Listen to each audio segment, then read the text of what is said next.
Halo, saya Nisa Surya dari kelompok 4. Di sini saya akan mewawancarai Ibu Azarin untuk tema Smart ASN ini.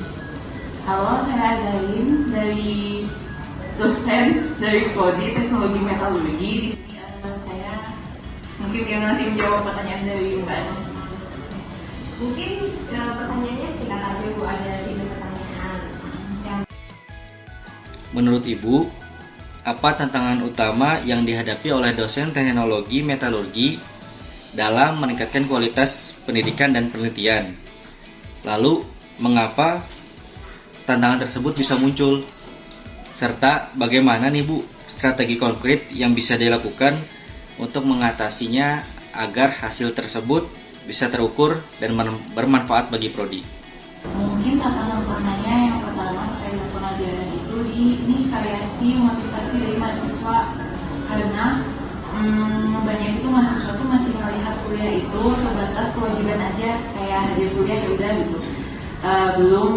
Mereka belum memaknai relevansi jangka panjangnya, kayak mungkin itu sebenarnya kuliah itu ngefek banget buat pekerjaan atau buat misalnya kalau mungkin ada mata kuliah yang berkaitan dengan lingkungan, berarti untuk lingkungan gitu.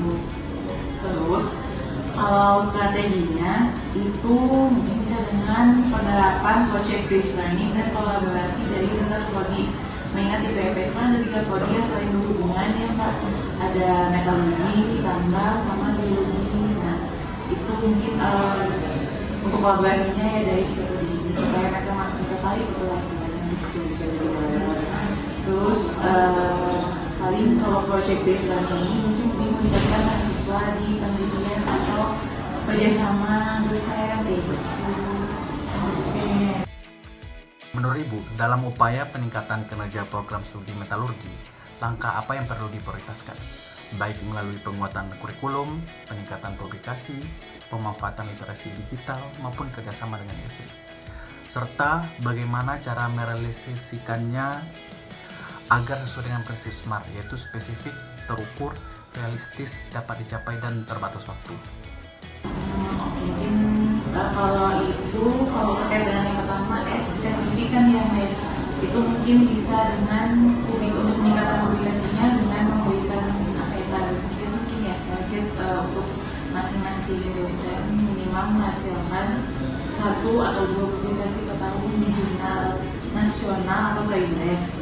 Terus kalau publikasi digitalnya mungkin bisa dengan mengadakan pelatihan software. Kan kalau di metalurgi itu kita ada pakai beberapa software yang banyak kayak Access, Medicine gitu. Nah mungkin bisa ada pelatihan terkait itu mungkin ya.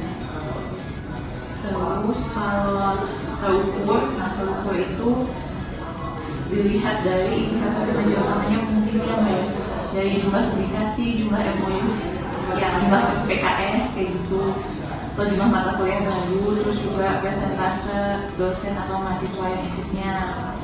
Terus kalau dari segi realistis dan dapat dicapainya, targetnya itu disesuaikan dengan kapasitas dosen dan fasilitasnya. Misal publikasinya dimulai dari proceeding dulu sebelum ke jurnal seperti indeks internasional. Terus terkait dengan waktunya, mungkin kalau jangka pendeknya itu bisa terkait dengan publikasi dosen, PKS dengan industri itu, terus seminar workshop untuk meningkatkan literasi digital gitu.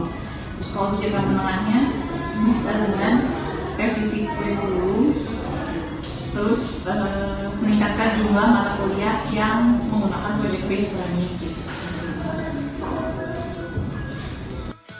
Lalu untuk pertanyaan selanjutnya Bu, bagaimana Ibu memaknai peran dosen sebagai role model ASN berakhlak sekaligus smart ASN, dan saran praktis apa yang Ibu berikan kepada kami sebagai CPNS baru agar bisa cepat beradaptasi, berkontribusi, serta memberi teladan bagi mahasiswa dan lingkungan kampus?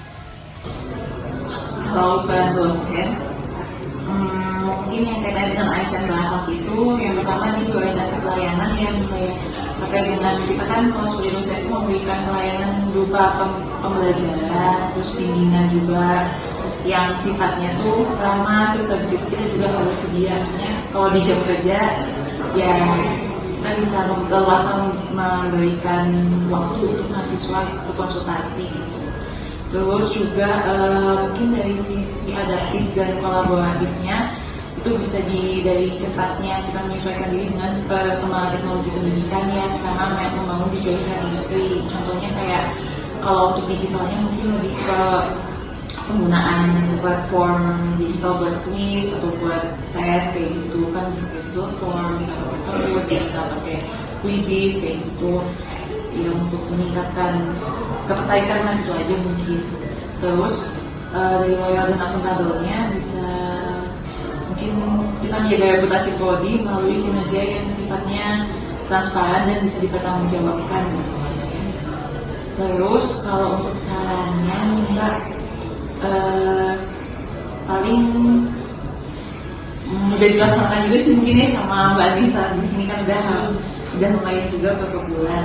Itu ya mulai dari kontribusi kecil gitu, kayak membantu dia kegiatan akademik, terus membantu buat bahan aja kayak gitu sih. Terus mungkin ini sama menggunakan literasi digital sejak awal kayak pakai siaran mungkin ya. Paling itu, tapi kayaknya udah juga ya Mbak ya.